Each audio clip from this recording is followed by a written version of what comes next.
Alrighty, so we're going to go ahead and finish up our discussion on compound data with a brief introduction to the standard libraries map. So again, as with anything, if you'd like to use this, make sure you pound include it. You can do so by pound including map. So a map is going to be a collection of key value pairs. When indexed by a value of the first type, i.e. the key, a map returns the corresponding value of the second type, which is known as the value or the mapped value in this case.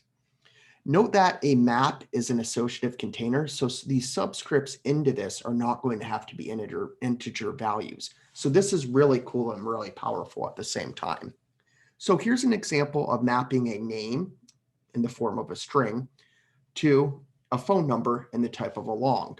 The reason why I'm using a long here, not an int, is that an area code, prefix, and then I guess suffix or whatever you want to, however the phone number's partitioned, would not fit in a single integer. We'd observe overflow in that case. So in order to ensure that I'm able to store the complete phone number, I'm using a long because I need that extra bits for the representation. So here's the declaration of a map. This here says the type, and the key type is going to be the first kind of within this list of types between the angled brackets. The second is going to be type of key, type of value that it maps to. So we've essentially created a map that's going to map some sort of string value to an integer value of type long. And the name of that map is going to be phonebook.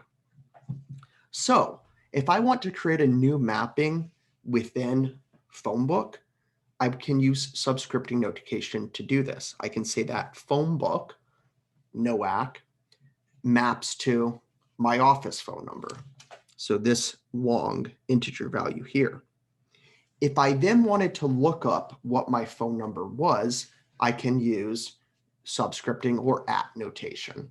So I can say phone number dot at NOAC, and that would go ahead and write out the value that NOAC maps to, in this case, the integer value of my phone number. So when subscripting is used and no match is found for the key, so this could be we're attempting to output Smith, an entity is going to be created into the map for that key with whatever type the values is default value. So in the case of an integer, that's going to be 0. So let's go ahead and look at this. We have phonebook.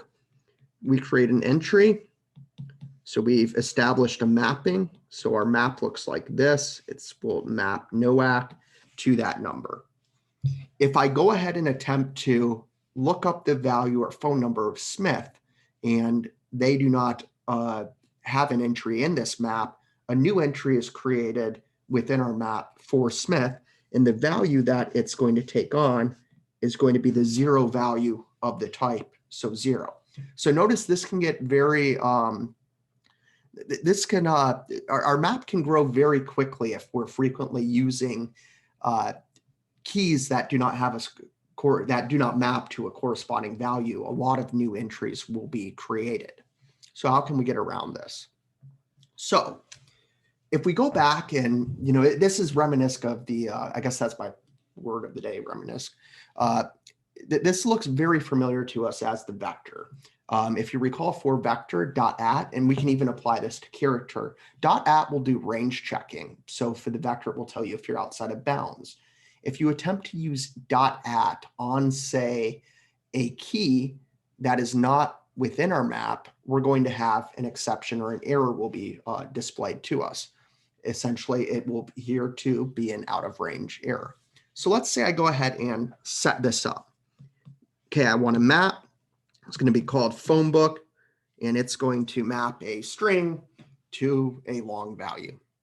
If I go ahead and attempt to create an entry with phonebook in the phonebook with my name, This lookup is out of range, so I'm going to see an error because NOAC is not already a key. So while this is going to prove helpful for looking up values within our map, currently the only way we know how to add one within the map is through subscripting. So phonebook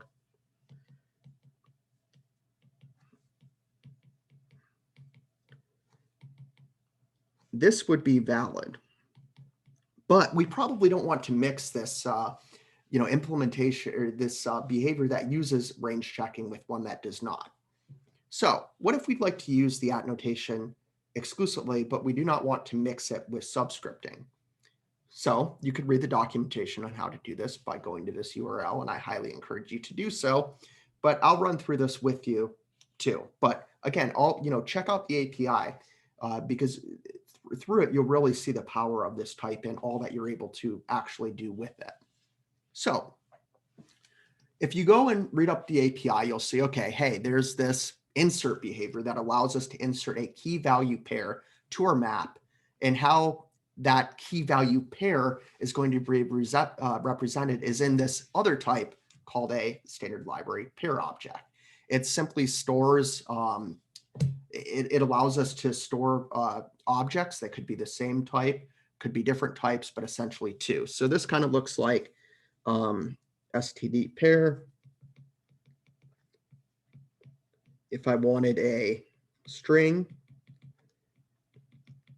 and a long, and let's name this pair, that would set up a pair. It has like two fields you can think about it as.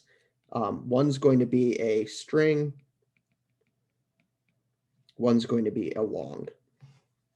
And I'm just naming this pair for lack of a better. So to access the first field, we could write pair.first. We could say that's equal to Michael. And then pair.second, if we wanted to get to assign to that second field, say my office phone number.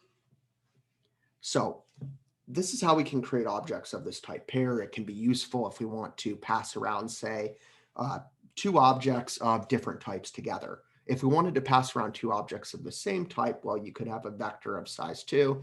Alternatively, you could have a pair of, say, its elements of both the same type. So to use the insert function, we could say, okay, we got our phone book. It's again mapping a string to a long. And let's go ahead and insert a mapping into it. So the argument to this insert behavior is going to be a pair object. We could declare it explicitly as we have above and just simply pass the name of the object to this function. So something like .insert pair, which again was declared there. Or we can essentially create one within the actual inline. Let's just say we're creating it inline. It's not necessarily 100% correct vocabulary, but let's use that. So we could say that, okay, let's build up a new pair project. It's going to store a string and it's going to store a long. Notice that the ordering of types in the pair has to match the key value types here, because essentially the first value will get put into the map as the key. The second is going to be, put into the, the mapped value. So once we've set that up, let me clear this up just a little bit so you can actually read it. We can simply add in parentheses, and we'll see again what's actually kind of happening when we write something using this sort of syntax when we really get into classes. But for now, just take it at face value.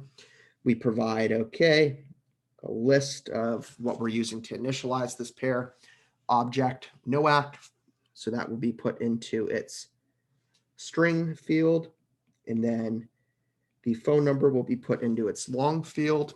Insert will receive this pair object and it will extract the first element in this pair and use it as, again, the key. It will then extract the second value and establish that as the mapped value to that particular key. Now, at this point, we have a map. It has NOAC, it has my office number, and then we can ask the map, well, hey, what does NOAC map to? And again, because this is a valid entry within our map, it's not out of range, it's well within range. We would see printed to standard output 217.244.8894. So I did a kind of brief introduction of the pair type here. It's also defined in the standard library. It resides in the utility header file. So if you'd like to use this, #include utility in your program. And then if you'd like to learn about all the functionality that objects of this type has, such as their behaviors, go ahead and just look it up quickly in the in its API here. I gave a kind of brief example above. Here's one that's actually legible below here. So a couple things that are worthwhile to note about our map. The keys in the standard library map have to be unique. Insert, and this is, so let's say you have a map and you want to insert a new key and you're not sure whether or not that key's already within our map. So insert is going to return a pair, which we just talked about. We briefly introduced that object. So if we write something like result is equal to phonebook.insert, what we're going to get back is going to be a pair. The second field within that pair is going to be essentially a Boolean object that is going to be set to true if this insert operation succeeded. It's going to be set to, or initialized with the value of false if the key already existed. When true, we've established a new mapping. When false, essentially the insert operation failed. Now you might look here and go, well, what is this auto type? Don't use, unless you're doing something like what I'm showing you, illustrating with auto, don't use auto within your program right now. I'll introduce it briefly when we talk about templates within C++. This is way later in the semester, and you'll have a pretty good idea as to how this is working. But at this point, just recognize that auto is determining the type of result based on what we're attempting to initialize it with. In this case, whatever the object returned by phonebook's insert behavior is, that is the type that result will take on. So this is very kind of a short way of hand notation of saying, I don't want to get into what the specific types are of the pair entity returned by insert. So I'm going to go ahead and leave it up to the compiler to create an object of that type and go ahead and initialize this result with that pair. So how can we check whether or not the insert operation succeeded or not? Well, again, it's in the second field of that pair that was returned. So we can go result that second.